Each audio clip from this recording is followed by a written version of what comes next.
안녕하세요. 김민석입니다. 4월 29일 오후입니다. 예, 어제에 이어서 오늘도 온열치료 공부를 좀 해보겠습니다. 많은 암환우분들이 지금도 요양병원에 아마 입원해 계실 것 같고요. 거기서 온열치료를 일주일에 두세 번씩 받고 계실 텐데요.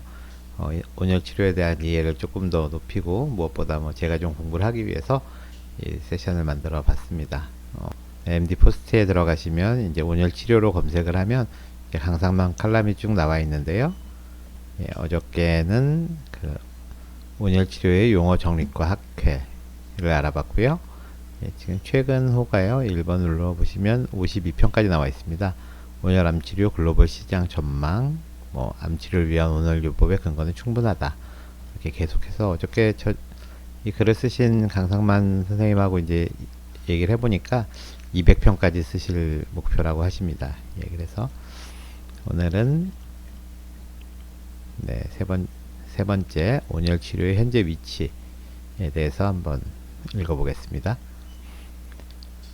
암 종양의 치료에 있어서 온열치료는 어떤 위치에 있을까? 암 치료라고 하면 우리는 수술, 항암, 화학이라고 되어 있고요. 치료 및 방사선 치료를 떠올리게 된다. 그만큼 현대의학적 치료법으로 이 세 가지 치료는 근거 중심 의학, EBM, 에비던스 베이스드 메디슨이고요. 여기 1번은 이제 각주 변호입니다. 으로서 자리매김하고 있기 때문이다. 그래서 암 치료에 있어서 이 치료법은 표준 치료 또는 정통 치료라고 한다. 오늘 칼럼에서는 암 치료에 있어서 온열 치료는 현재 어느 정도 위치에 있는지 알아보고자 한다. 우선 온열 종양학 전문가들은 1970년대부터 생물학, 생물리학, 면역학을 기반으로 온열요법에 대한 기초 연구부터 임상에 이르기까지 다양한 연구들을 수행하였다. 전문가들은 기본적으로 대학 또는 국공립연구소를 중심으로 기초학문을 연구하는 분야부터 종양학 분야, 수술외과, 종양내과, 방사선 종양학과 및 부인 종양학 등에서 임상연구가 활발하게 이루어지고 있다. 이로써 1980년대부터 개별 종양의 치료에 있어 표준치료의 지적 치료법으로서 온열치료는 보완암 치료법으로 자리매김하게 되었다. 첫 칼럼에서 언급한 독일의 하거 박사는 1990년대 보완암 치료책을 출간하면서 온열치료에 대해 자세히 소개하였고, 많은 연구자들은 종양학 분야뿐 아니라 연관 분야를 통하여 다양한 임상 연구 결과들을 보고하였다.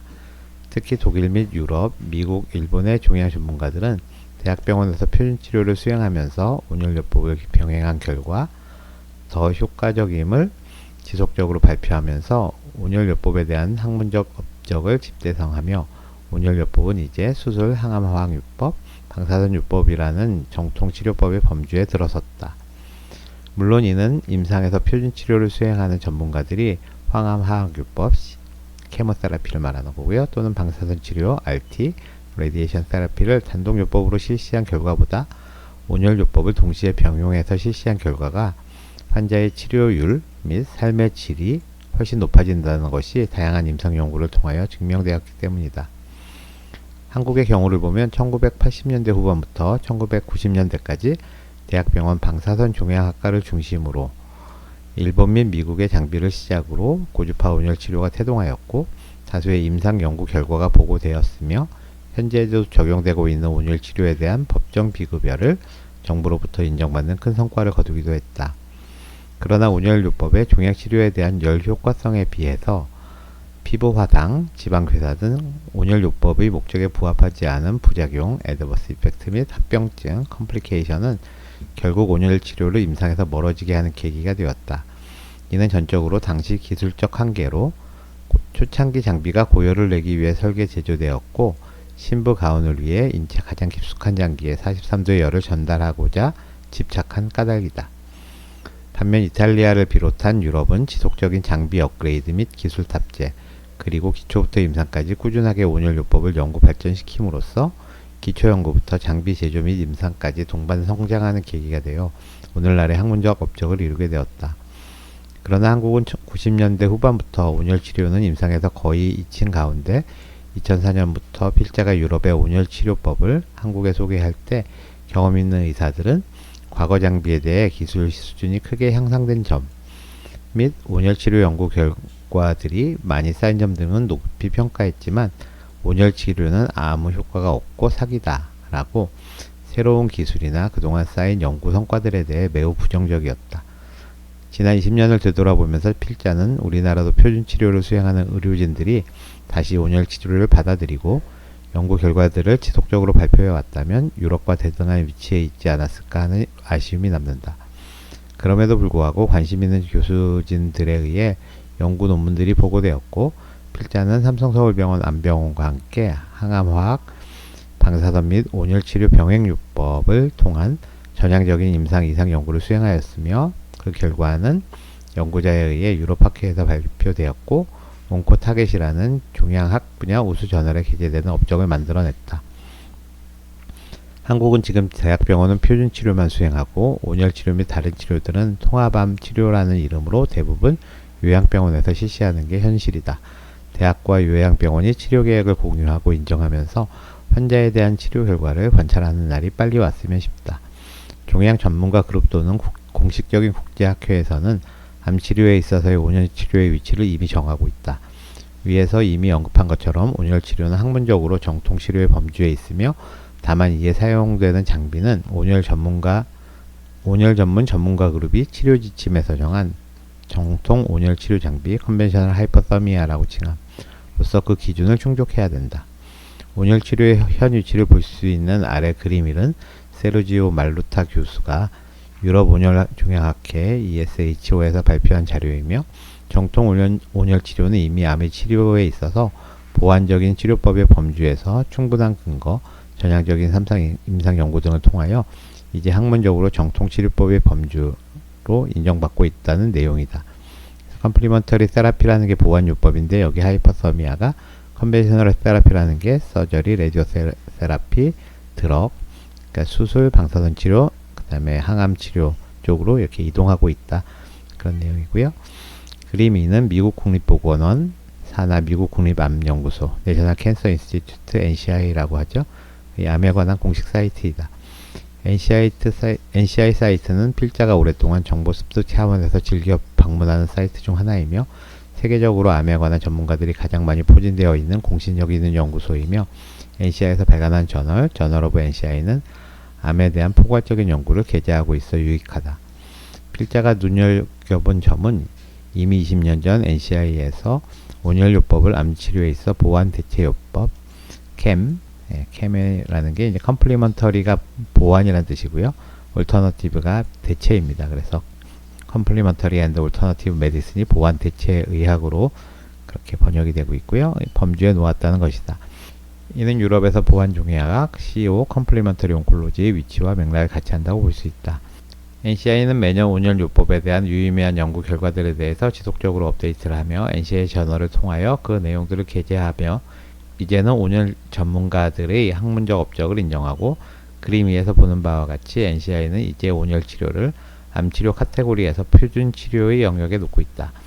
암치료에 있어서 우리가 잘 알고 있는 다양한 보완 통합요법들은 캠이라는 카테고리에서 자세하게 확인해 볼 수 있으니 궁금하신 독자분들은 NCI 사이트를 방문해 보시길 바란다. 이번 칼럼에서는 온열치료가 그동안 수많은 연구를 통하여 학문적 업적을 이루고 이제는 임상에서 인정받는 치료법으로 자리매김했다는 것을 알리며 동시에 현재 국내에서도 온열치료가 많은 요양병원에서 시행되고 있기에 이 글을 읽는 독자뿐 아니라 환자 및 병원 관계자들이 온열치료에 대해 올바른 정보를 얻고 도움이 되길 바란다. 그러나 온열치료의 학문적인 성과와는 별개로 완전한 표준 치료법으로 인정받기 위해서는 국가별 의료보험 체계가 다르기 때문에 확실히 해결돼야 할 과제를 안고 있는 것은 사실이다. 특히 국소부위 고주파 온열치료와 달리 수많은 연구가 수행됐음에도 불구하고 전신 온열치료의 경우 아직 한국 정부에서는 암의 치료에 있어 허가를 내주지 않아 유럽, 미국, 일본과는 달리 환자에게 좋은 치료의 도구로서 치료받을 기회를 얻지 못한 점은 매우 유감이다. 수가 문제와 관련하여 유럽의 경우 네덜란드 및 스위스 정부는 온열 치료에 대한 비용을 급여로 인정하고 있지만 가장 많은 연구들을 수행해온 독일의 경우는 하거 박사가 설립한 암 전문 병원인 비오메드 클리닉만 유럽 최초의 온열 치료 병원으로서 정부로부터 공적 보험 혜택을 받고 있으며 대부분의 온열 치료를 시행하는 독일의 병원에서는 보험회사와 매년 개별 협상을 통하여 온열 치료 비용을 받는다. 다른 유럽의 국가들 또한 독일의 경우와 비슷한 구조이다. 우리나라의 경우 의료 수가 체계가 급여 및 비급여, 법정 비급여 및 임의 비급여로 분류. 비급여로 앞서 언급한 전신 온열 치료를 제외한 고주파 온열 암 치료는 법정 비급여에 해당하며 따라서 환자가 비용의 100%를 부담하는 수가 제도를 가지고 있으나 환자 개인이 실손보험 상품에 가입되어 있는 경우 개인의 상품 약관에 따라 본인 부담금을 제외하고 보험사에 비용을 청구할 수 있다. 앞으로 한국도 의료기기 국제조화기구 등 정부 간 국제기구 등을 통하여 의료기기 사용 허가에 대한 규제가 완화되고 임상을 통하여 신뢰성이 확립되는 유연한 체제로 전환되길 희망한다.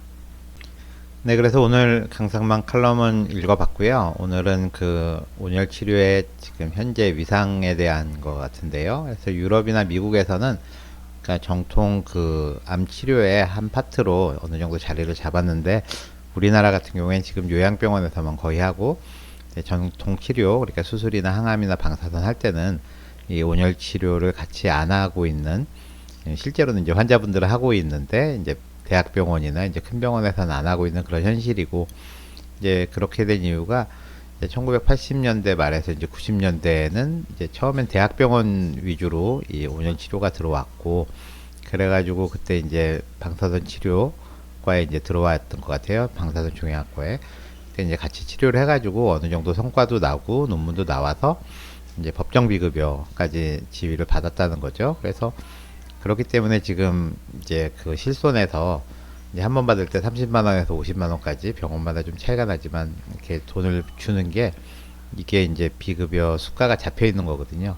근데 그 수가 작업이 언제 되었냐 하면은 80년대 말부터 90년대까지 그때 이제 어느 정도 효과가 있기 때문에 수가가 잡힌 거고요.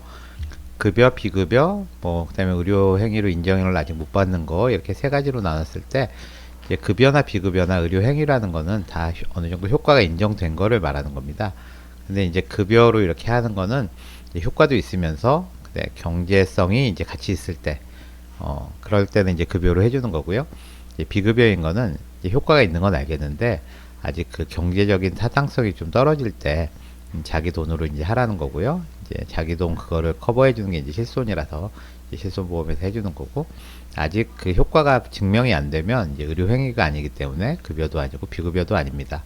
그러니까 우리나라에서 그 비급여로 인정하고 있다는 거는 온열 치료가 언젠가 그 효과가 인정이 됐다는 거고, 저도 그게 언젠가가 궁금했는데 1990년대에 대학병원에 온열 치료 기계가 들어오면서 그게 이제 인정이 돼서 그때 수가 코드가 잡혔다는 거고요.